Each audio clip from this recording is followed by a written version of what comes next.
Love stories in Hindi. School की दर्द भरी प्रेम कहानी। दोस्तों, जब मैं 10 क्लास में था तब मैंने अपने स्कूल में नामांकन किया।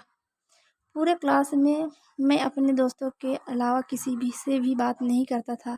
फिर जैसे जैसे दिन बीतते गए मैं सभी से बात करने लगा और धीरे धीरे लगभग क्लास के सभी लड़के मेरे से बात करने लगे। ऐसा करते करते लगभग 5 महीने बीत गए। मैंने ध्यान दिया कि क्लास में एक लड़की थी, वो ना ही किसी से बात करती थी और ना ही किसी को देखती थी। एक दिन मेरे दोस्त विजय ने मुझसे एक शर्त लगाने की बात कही। मैंने उससे पूछा कि किस चीज़ की शर्त। तब उसने कहा कि यदि तुझमें दम है तो उस लड़की को प्रपोज करके दिखा, और इस काम के लिए तेरे पास बस 1 महीने है। मेरे मन में कई तरह के ख्याल अपने लगे। मुझे लगा कि वह लड़की क्या सोचेगी, लेकिन दोस्तों ने मेरी हिम्मत बढ़ाते हुए कहा कि मैं ये कर सकता हूँ, इसलिए मैंने शर्त स्वीकार कर लिया। अगले दिन मैं स्कूल में आया और मुझसे काफ़ी डर लग रहा था, लेकिन मैंने हिम्मत करके दीक्षा को हाय बोल दिया और उससे मुझे हेलो वो कहा। फिर मैं उससे जानबूझकर इधर-उधर की बातें करने लगा ताकि वह मुझसे बात करे। इसी बीच मैंने उससे उसकी कॉपी ले ली ताकि इसी बहाने अगले दिन भी फिर से हम दोनों की बातें हो सके। पहले दिन हमारे बीच बस इतनी ही बात हुई। अगले 6 से 7 दिन तक मैं उससे किसी न किसी बहाने से बात करता रहा और वो भी मुझसे बात करते चली गई। ऐसा करते करते मैंने उसके बारे में सब कुछ जान लिया। एक तरफ था दोस्त के द्वारा हुआ शर्त और दूसरी तरफ उस लड़की को प्रपोज करने का डर। मैंने सोच लिया कि मैं अब उसे प्रपोज करूँगा। सिर्फ 7 दिन बाकी थे शर्त को पूरा करने के लिए। मैंने सोचा था कि मैं उसे एक दिन पहले प्रपोज करूँगा। दीक्षा लगातार 2 दिनों तक स्कूल नहीं आई।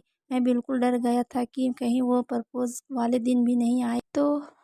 दोस्तों, सच कहूँ तो इस शर्त के वजह से धीरे धीरे मुझे दीक्षा से प्यार होने लगा था। पता नहीं क्यों मुझे पूरा यकीन था कि वह उस दिन ज़रूर आएगी। मैंने उसका उस दिन बहुत इंतज़ार किया, फिर मुझे वह आती दिख गई। मैं तो जैसे पागल सा हो गया। मेरे अंदर मानो ढेर सारी खुशियाँ अपने आप आ गई थी, जैसे मेरे अंदर ढेर सारी हिम्मत आ गई थी। लेकिन मैं अंदर से डर भी रहा था। फिर भी मैंने अपनी आँखों को बंद किया और उससे ये बोल दिया कि मैं तुमसे प्यार करता हूँ। इसके बाद जब मैंने आँखें खोली तो मैंने देखा कि वह मेरे सामने से जा चुकी थी और एक बेंच पर जाके बैठ गई थी। मैंने उससे दोबारा पूछा और अपना जवाब मांगा। उसने कहा कि वह सोचकर बताएगी। स्कूल खत्म होते ही एक लड़की मेरे पास आई और उसने कहा कि आपको दीक्षा बुला रही है। मैं बहुत डर गया था, लेकिन मैं उसके पास गया। उसने धीरे से मेरे कान में बोला कि मैं भी तुमसे प्यार करती हूँ।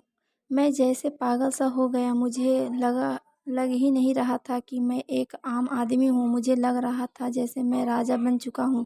वो जो उस समय में मैं महसूस कर रहा था वह मैं आपको बता नहीं सकता। धीरे धीरे हम लोग एक साथ रहने लगे। हम लोग दोनों ने एक साथ ही कॉलेज में नामांकन लिया। हम लोग दोनों कॉलेज एक साथ ही जाते थे और एक साथ ही आते थे। मैं हर रोज़ उसे उसके मोहल्ले तक छोड़ने जाता था। बहुत अच्छा लगता था हम दोनों को एक साथ रहने में। एक दिन मैं कॉलेज नहीं आया क्योंकि मुझे घर में बहुत ज़रूरी काम था, लेकिन मुझे नहीं पता था कि मेरे साथ ऐसा होगा। उस दिन बर्बाद हो गया, मेरी ज़िंदगी रुक सी गई। 10 मिनट पहले मेरी उससे बात हुई थी। उसने कहा था कि कॉलेज की छुट्टी हो गई है, मैं घर पहुंचकर बात करती हूँ। उसका फ़ोन शाम तक नहीं आया। शाम से रात हो गई लेकिन उसका फ़ोन नहीं आया। सुबह भी हो गई लेकिन उसका फ़ोन नहीं आया। मैं अगले दिन कॉलेज पहुंचा लेकिन वह मुझे कहीं नहीं दिखी। मैं जैसे ही कॉलेज पहुंचा मेरे दोस्तों ने बताया कि कल दीक्षा का सड़क पार करते समय एक्सीडेंट हो गया। मुझे यकीन नहीं हो रहा था, लेकिन सच तो यही थी। भगवान ने हमें दूर कर दिया था। आज भी मैं उसका इंतज़ार करता हूँ।